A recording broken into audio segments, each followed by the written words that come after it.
Okay, today we will read about interventricular septum. তো what is interventricular septum?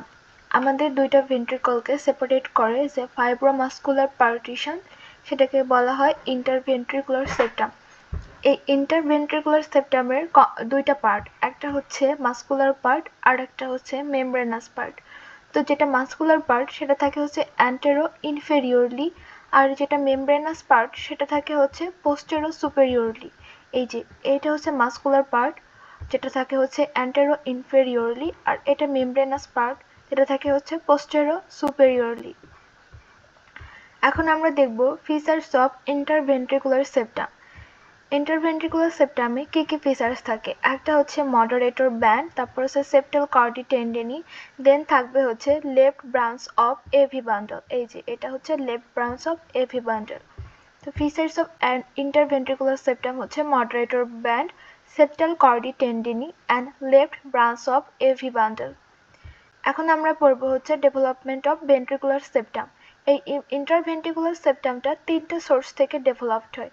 একটা হচ্ছে আমাদের ভেন্ট্রিকুলার সেপ্টাম প্রপার, যেটা থেকে হচ্ছে আমাদের মাস্কুলার পোর্শনটা ডেভেলপড হয়। তারপরে হচ্ছে প্রক্সিমাল বালবার সেপ্টাম, যেটা থেকে হচ্ছে মেমব্রেনাস পোর্শনটা ফর্ম হয় বা ডেভেলপড হয়। আর এই মেমব্রেনাস এবং মাস্কুলার পোর্শনের মধ্যে যদি কোনো হোল থাকে সেটাকে সিল করবে হচ্ছে আমাদের সেপ্টাম ইন্টারমিডিয়াম। তো এখানে দেখা যায় যে আমাদের যে মাস্কুলার পোর্শন এটা প্রিমিটিভ ভেন্ট্রিকলের বেস এবং ওয়াল থেকে আপওয়ার্ডলি গ্রো করবে, আর আমাদের যে মেমব্রেনাস পোর্শন সেটা হচ্ছে আমাদের এন্ডোকার্ডিয়াল কুশন থেকে ডাউনওয়ার্ড গ্রো করে। আর এই মেমব্রেনাস পার্ট এবং মাস্কুলার পার্টের মধ্যে যদি কোনো হোল থাকে সেটাকে সিল করে দেবে হচ্ছে আমাদের সেপ্টাম ইন্টারমিডিয়াম। এখন আমরা পড়ব হচ্ছে ventricular septal defect.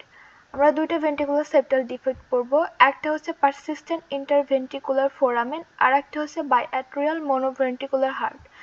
Persistent interventricular foramen কখন হবে? যখন হচ্ছে আমাদের membranous part of the ventricular septum does not close properly.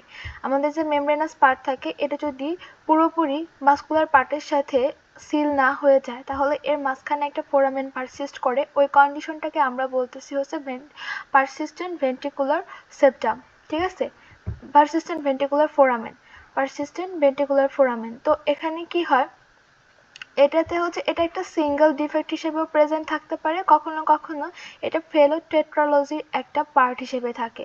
আমরা জানি কি টেট্রালজি অফ ফেলোটের হচ্ছে 4টা কন্ডিশন, ওর মধ্যে একটা কন্ডিশন হচ্ছে আমাদের ভেন্ট্রিকুলার সেপ্টাল ডিফেক্ট বা পারসিস্টেন্ট ভেন্ট্রিকুলার ফোরামেন। আর একটা হচ্ছে যদি আমাদের এই পুরো ইন্টারভেন্ট্রিকুলার সেপ্টামটাই অ্যাবসেন্স থাকে তখন আমাদের দুইটা ভেন্ট্রিকল একটাতে কনভার্ট হয়। মানে যেহেতু কোনো সেপ্টামই নেই তাহলে তো ভেন্ট্রিকলস দুইটার মধ্যে কোনো পার্টিশন থাকে না, তখন ভেন্ট্রিকলসটা একটা থাকে কিন্তু অ্যাট্রিয়াম তো নর্মাল দুইটা থাকে। তো ওই কন্ডিশনটাকে আমরা বলতেছি হচ্ছে বাইঅ্যাট্রিয়াল মোনোভেন্ট্রিকুলার হার্ট। ঠিক আছে, এটা আরেকটা জিনিস দেখতে হবে হচ্ছে আমাদের এই ইন্টারভেন্ট্রিকুলার সেপ্টামের আর্টারি সাপ্লাই। তো এটার অ্যান্টেরিয়র সুপেরিয়র 2/3 হচ্ছে আমাদের একটা আর্টারি দিয়ে সাপ্লাই পাচ্ছে, আর পোস্টেরিয়র ইনফেরিয়র 1/3 হচ্ছে একটা আর্টারি দিয়ে সাপ্লাই পাচ্ছে। তো অ্যান্টেরিয়র সুপেরিয়র যে 2/3 এটা হচ্ছে আমাদের লেফট কর্নারি আর্টারির অ্যান্টেরিয়র ইন্টারভেন্ট্রিকুলার ব্রাঞ্চ দিয়ে সাপ্লাই পায়, আর যেটা পোস্টেরিয়র ইনফেরিয়র 1/3 এটা হচ্ছে posterior interventricular branch of right coronary artery দিয়ে সাপ্লাই পায়। অর্থাৎ অ্যান্টেরিয়র সুপেরিয়র 2/3 হচ্ছে লেফট কর্নারি আর্টারি দিয়ে সাপ্লাই পাচ্ছে, আর পোস্টেরিয়র ইনফেরিয়র 1/3 হচ্ছে রাইট কর্নারি আর্টারি দিয়ে সাপ্লাই পাচ্ছে। তো এতটুকুই ইন্টারভেন্ট্রিকুলার সেপ্টাম থেকে আমাদের জন্য দরকার মূলত। ওকে, টাটা।